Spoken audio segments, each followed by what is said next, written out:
Hey everybody, welcome back to another news roundup. Hope you guys been enjoying the content on the channel as of late. A happy new year to all of you. We are very quickly entering 2025. But before we enter 2025, I have two videos that I want to put out hopefully hopefully before the year ends. This video, and then we have a recap of the year itself, talking about some of the things that happened and hopefully some lessons that we can take into the new year for film in general, specifically Hollywood and how they operate. But we'll get into specifics actually as we dive right into this news roundup. I totally just jacked that up. Sorry. So, anyways, let's cut this short and let's just dive right on in. So, one of the big stories for this week, of course, is the box office performances for a couple of films that came out during the Christmas weekend, as well as two films that I would have discussed last week, but we didn't get all numbers in.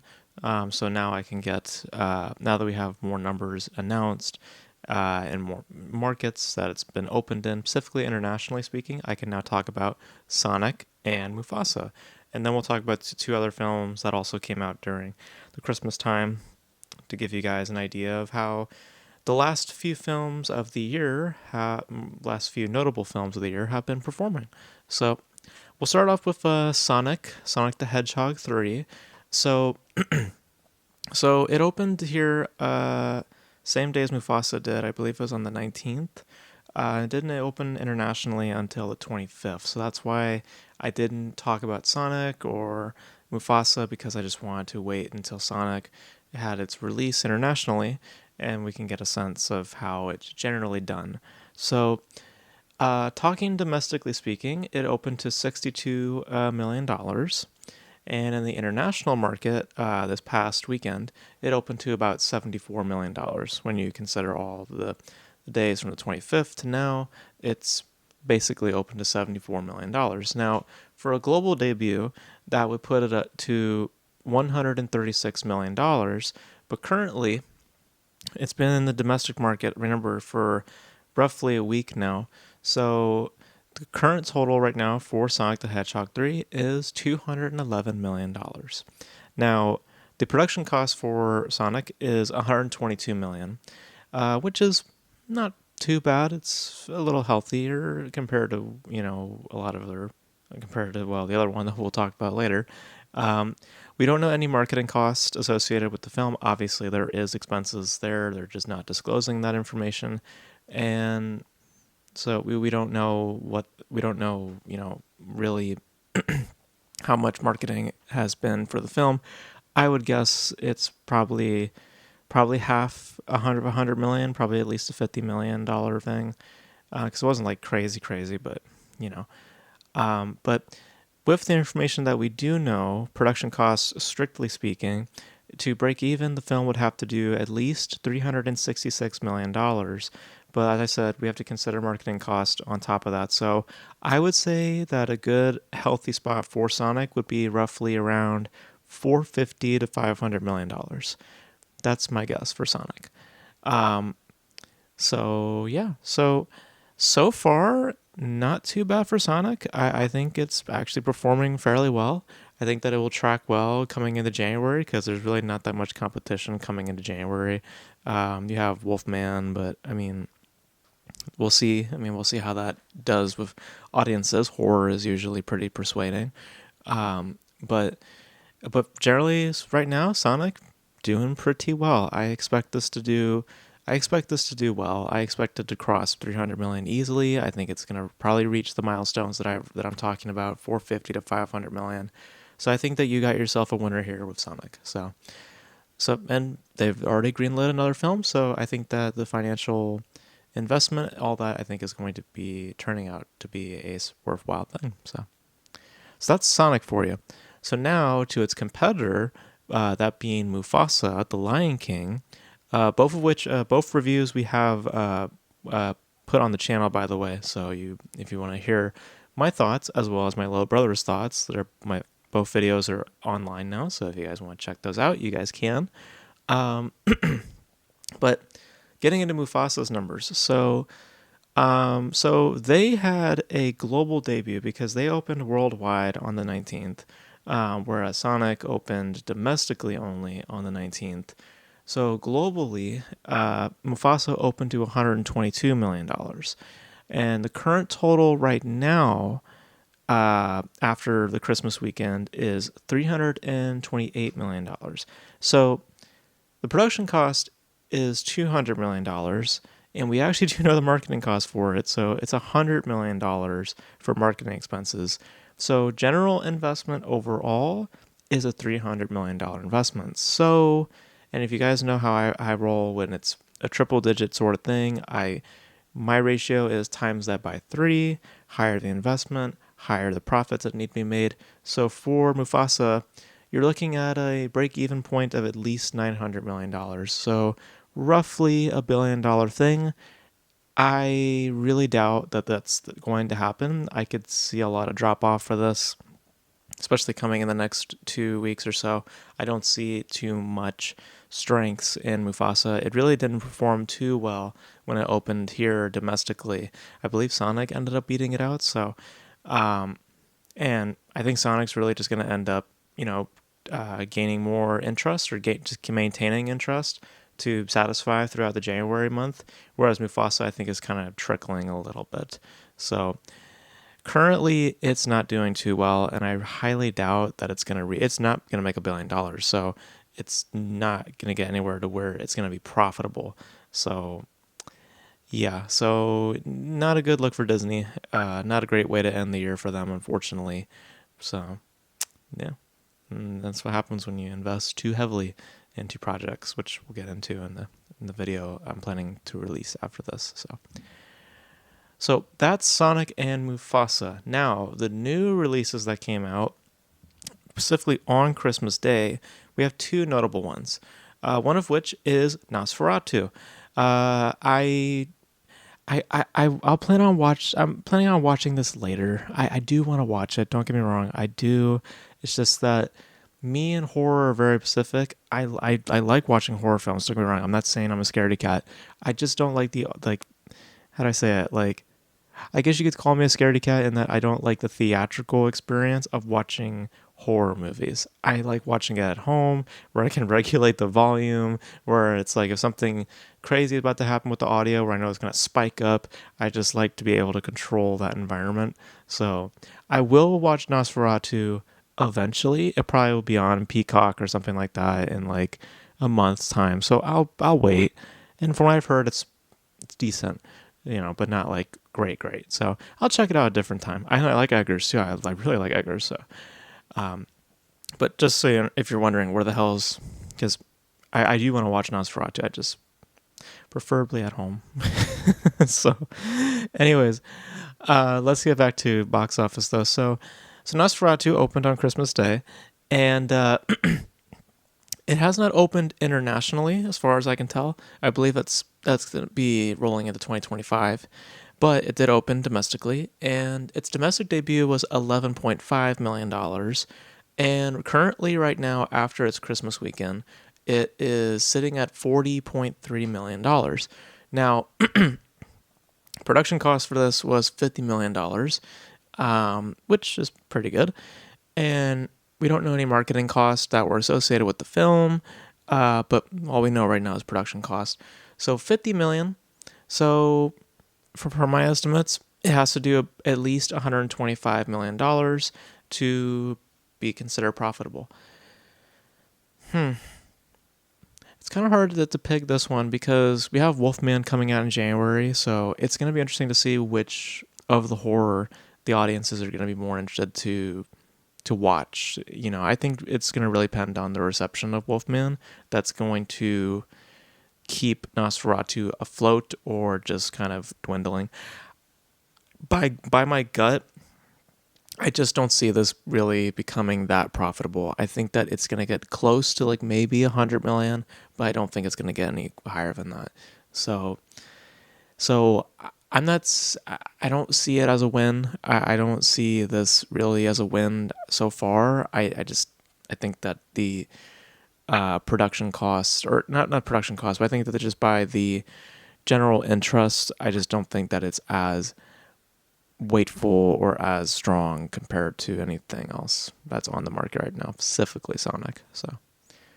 But I mean, fair numbers, but I don't think that those are going to make much of an impact once its run is done. So, and then the other film that came out right beside Nosferatu was A Complete Unknown.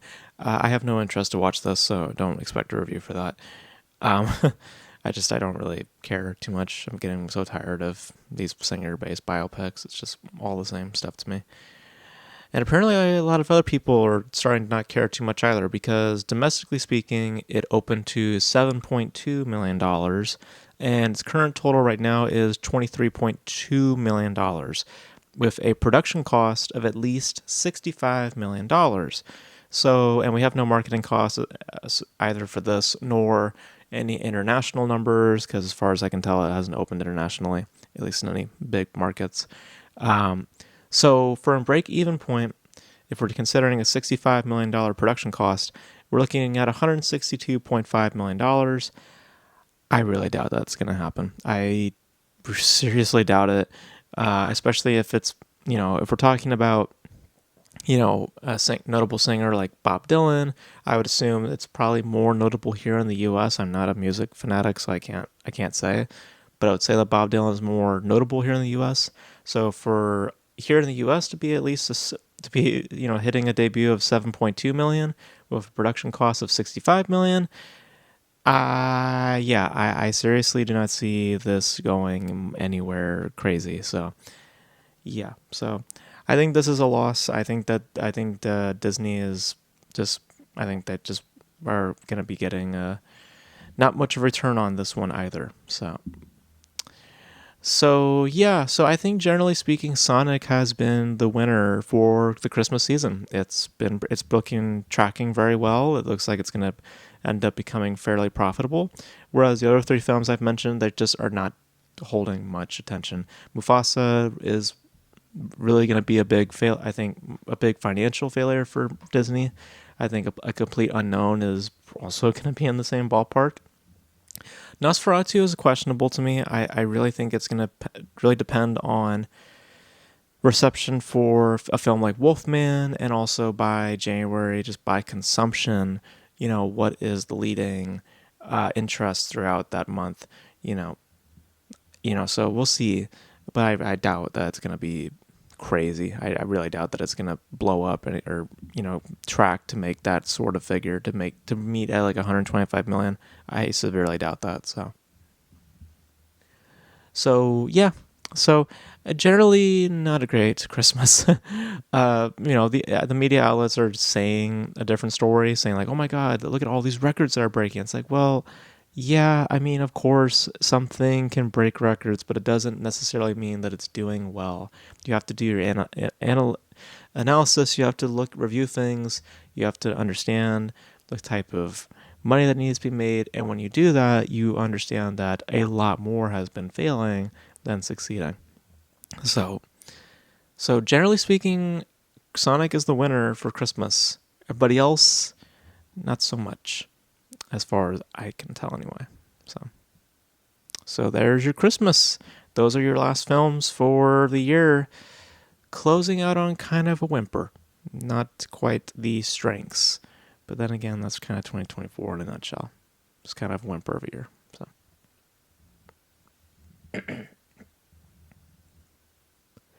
Alrighty, let's get into some news here. So the first one we're going to discuss is something that I'm not entirely sure if it's completely true or not, because I do believe that the Wall Street Journal is a reputable source, so that's why I am reporting on this news, but I could be wrong. Maybe this news is completely just fabricated, just false, I don't know. But according to the Wall Street Journal, who, like I said, they appear to be a reliable source for information, Amazon Studios, who owns MGM and the rights to the James Bond series, apparently they've been having some inner conflicts, some creative differences in how to approach future installments and how to approach the next James Bond, because we're supposed to be getting a new James Bond sometime in the future, because Daniel Craig retired from the role from doing, what was the film?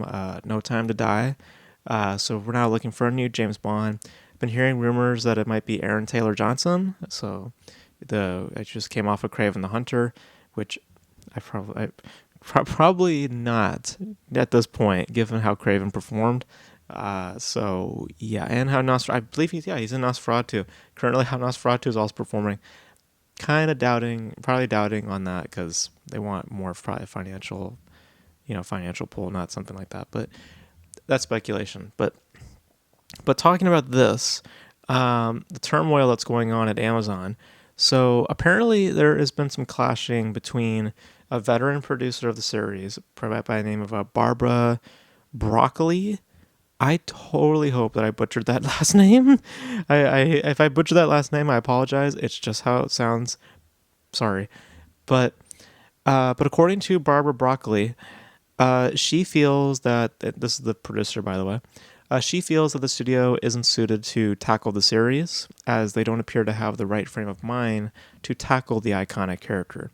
Now, their approaches are, quote, according to her, quote, more traditional gut instinct method. Or no, sorry, her methods. I'm sorry, her approaches. My bad. I totally jacked that up.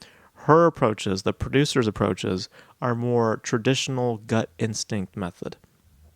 And whereas the studio obviously wants to do things a little bit more,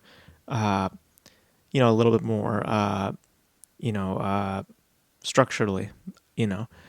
And so due to those creative differences taking place, which apparently aren't slowing down, they're still pretty heated from what it sounds like, or at least they're still having these conflicts going on. That's why you have not heard any announcements about the next James Bond movie. And according to the sources that back this up, so an announcement of the next James Bond movie is far from happening. So you're not going to be hearing about another James Bond film for probably another year or two. So basically, from what it sounds like, the studio just wants to make a movie, whereas the producer wants to make a James Bond movie. Now, obviously, as far as quality is concerned, all I'd care about really for is just a well-made piece, regardless of the material. Like, I don't really care much for IPs as much. I mean, I have my little nerdy shit, I do like Transformers and other stuff like that, but I don't go into watching a Transformers movie to be like basked by nostalgia or this and that. Like, I don't really care. I want to watch just a good movie. And I would say the same thing here. I just want to see a good movie, regardless of how it plays to the series as a whole. Like, I just don't really care for that stuff. And to be real with you, I mean, this is Amazon's ship. I mean, this is their movie. They own NGM, and thus they hold the rights. So they can do whatever the hell they want to do.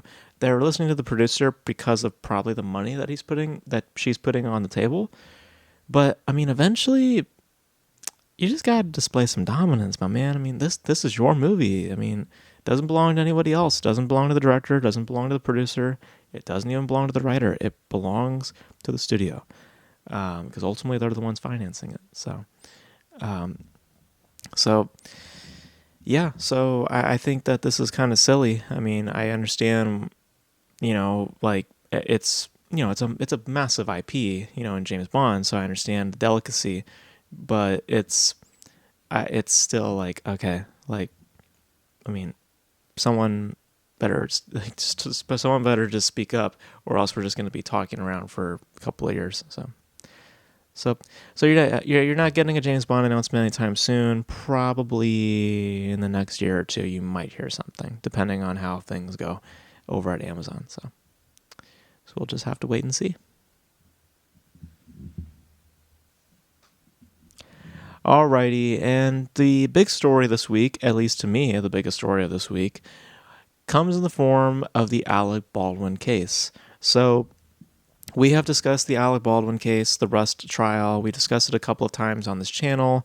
We've discussed the leading up to it. We discussed the trial itself. We discussed the abrupt nature of it all.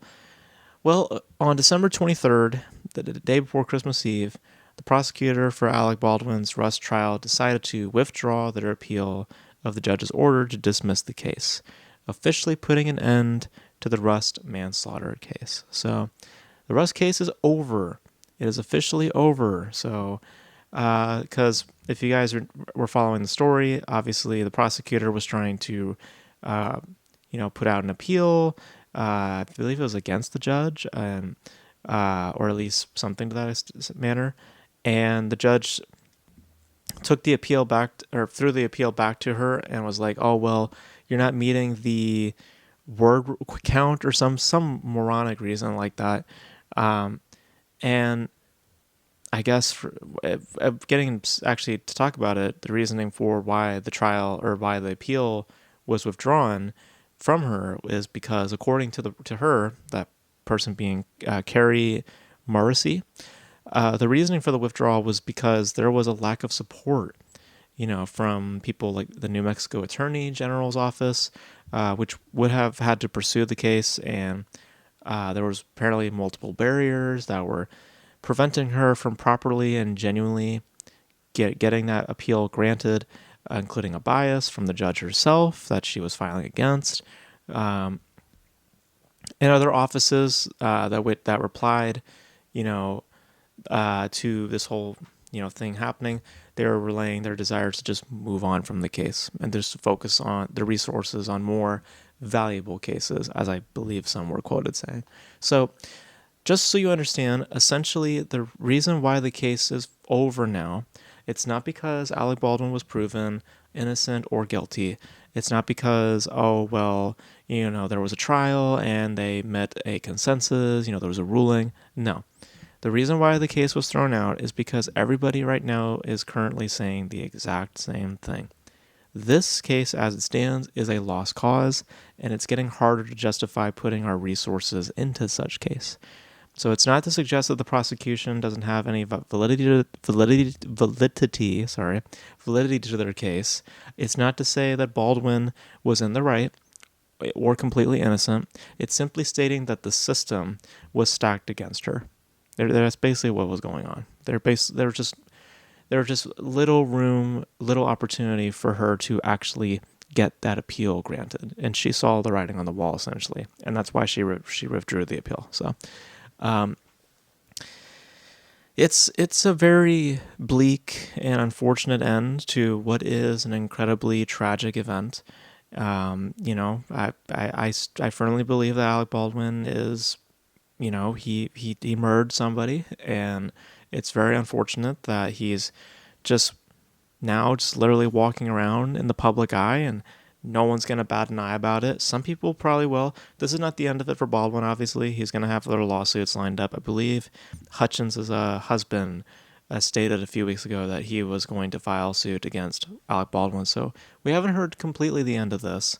But in terms of this specific case, this manslaughter case, it's over now. So just always remember, guys, when it comes to reflecting on this case, if you guys want to do your own research, Alec Baldwin claims himself to have never pulled the trigger, even though he admits to holding the weapon in his hand.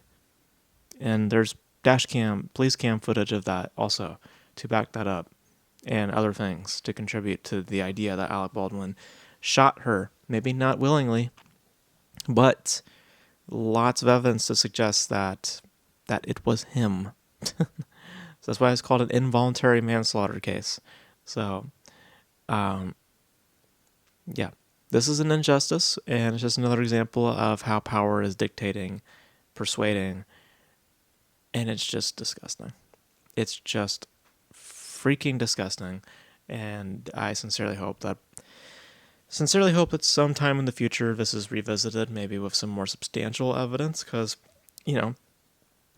just to be fair, I mean, the trial itself, how it was being handled, it was not fair. It was very, very messy, and they needed to do some reevaluating. So, if come time we can revisit this case again, hopefully it'll be a lot more formal. Hopefully it'll be a lot more just ready to go. Because as it just wasn't completely legitimate. So, but yeah, so So there's a murderer walking around the streets. That guy is Alec Baldwin, just if you're wondering. So there you have that.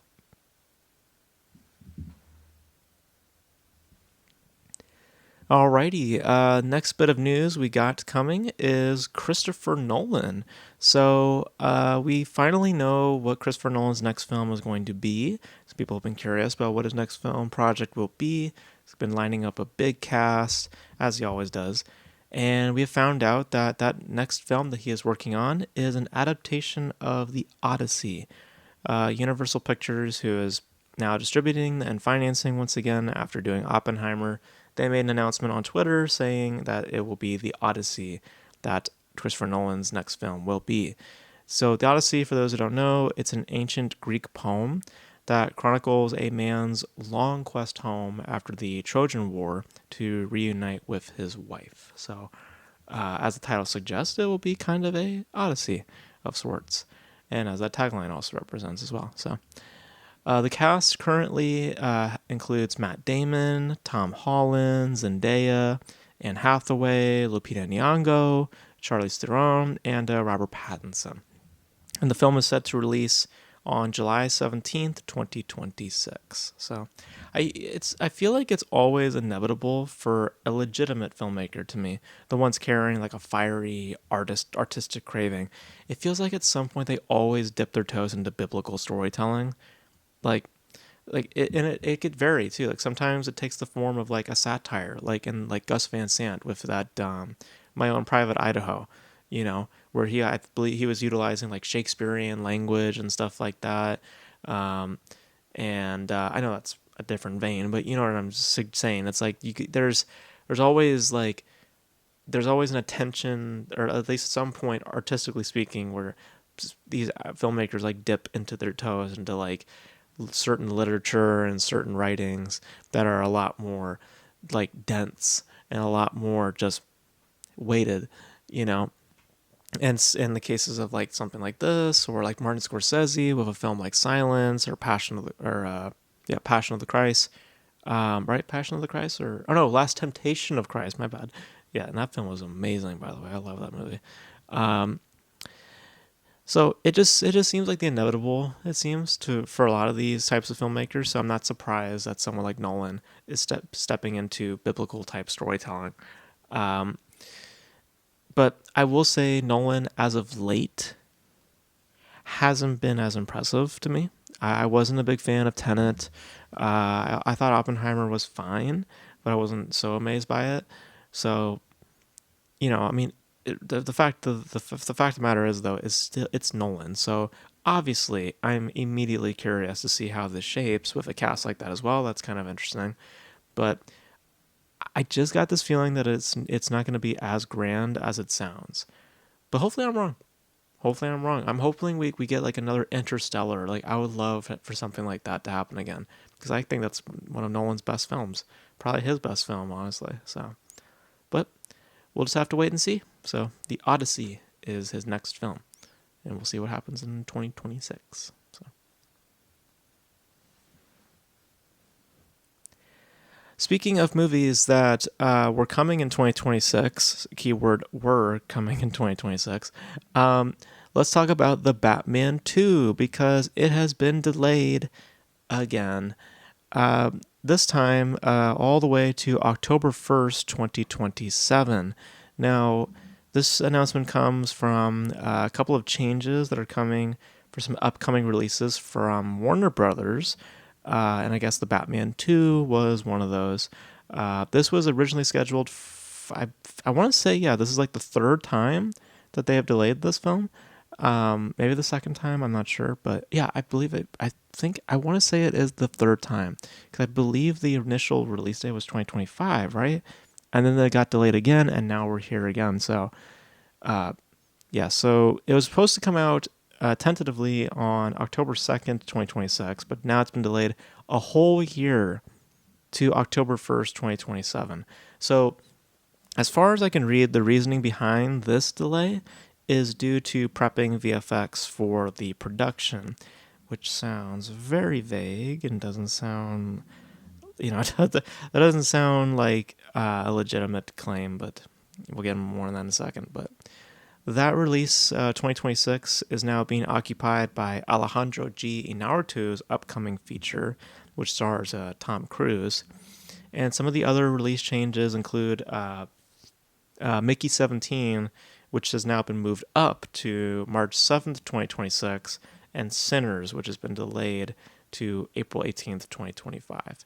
So, or sorry, March 7th, 2025, not March 2026. My bad. Not March 2026.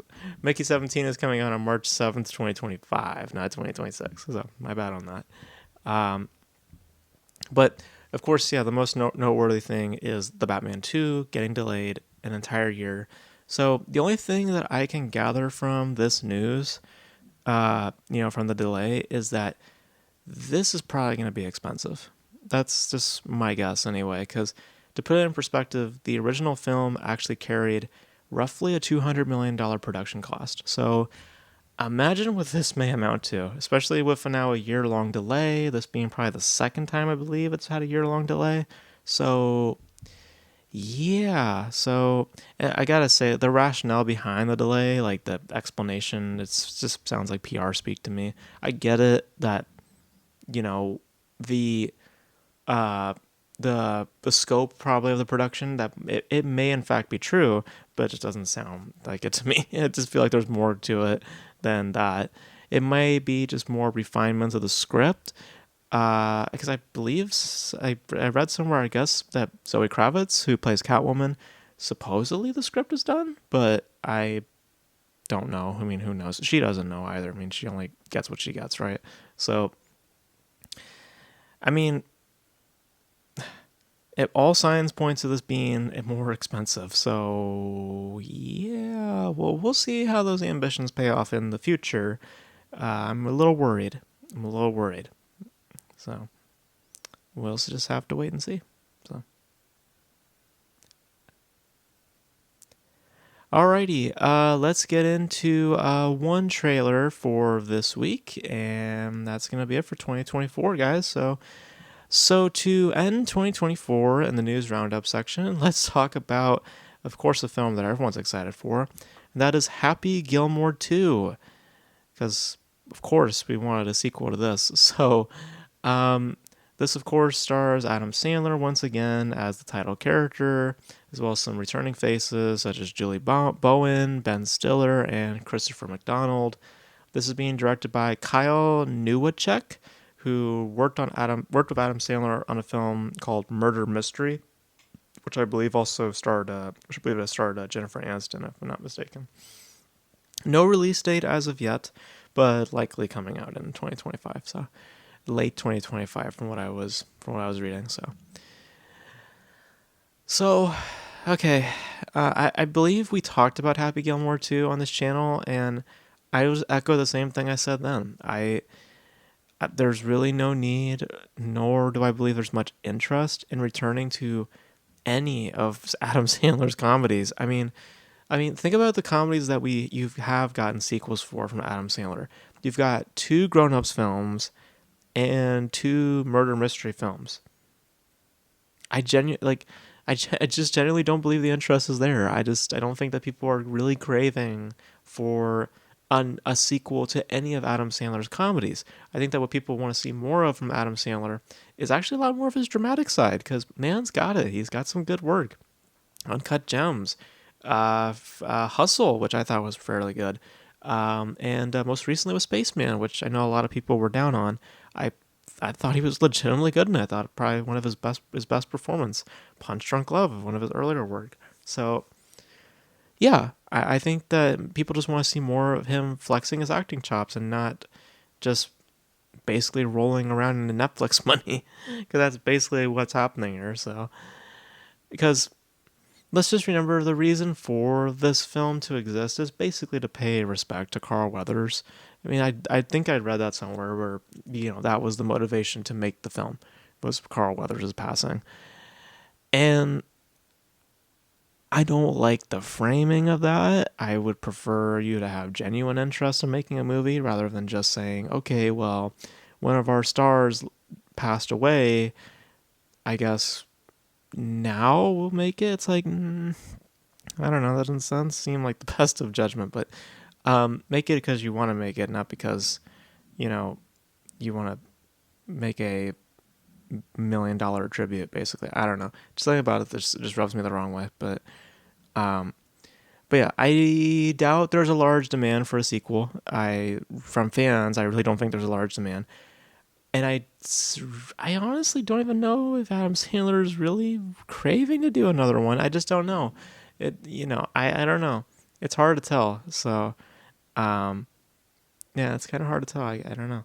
But yeah, I didn't really care too much for the original. I mean, I got a crack out of it, when I was a little bit younger. But looking back on it now, it's not that great. As is most of Adam Sandler's comedies. Some are not too bad. Like Billy Madison's fair. I don't think it's crazy good, but I've never seen like a great Adam Sandler's comedy. I just seen a bunch of just B level type. But yeah, and also it's golf. It's golf. It's the most pathetic quote unquote sport on this planet. So it's like I don't find much thrills in seeing dudes whacking metal sticks. So, but yeah, well, you're getting a sequel, and it's being dumped on Netflix. So, we'll see how this plays out. I mean, maybe it'll be something fair or highly disposable. Who knows? But yeah, Happy Gilmore 2. It's a thing, and I think that's probably the way. That's probably the best it's probably gonna get in terms of a consensus. I could be wrong. Who knows? But I just feel like that's where it's gonna be. Happy Gilmore 2. That's pretty much what it is. So. But we'll see in the future. We'll see how it does. So. But yeah, those are my thoughts for this week, guys. Thank you guys for tuning in. Thank you for tuning into the channel. For anybody who has discovering the channel and all that, thank you guys for joining. Hopefully you guys are having an awesome new year. And like I said, we have another video coming out in regards to the year, generally speaking, talking about some box office and all that. So make sure to check that out tomorrow. And yeah, let me know all your thoughts on all these topics in the comment section below. And that's going to be it for this video, guys. Thank you guys for tuning in. Have a safe new year. And until then, until 2025, I will catch you guys in the next video. Bye.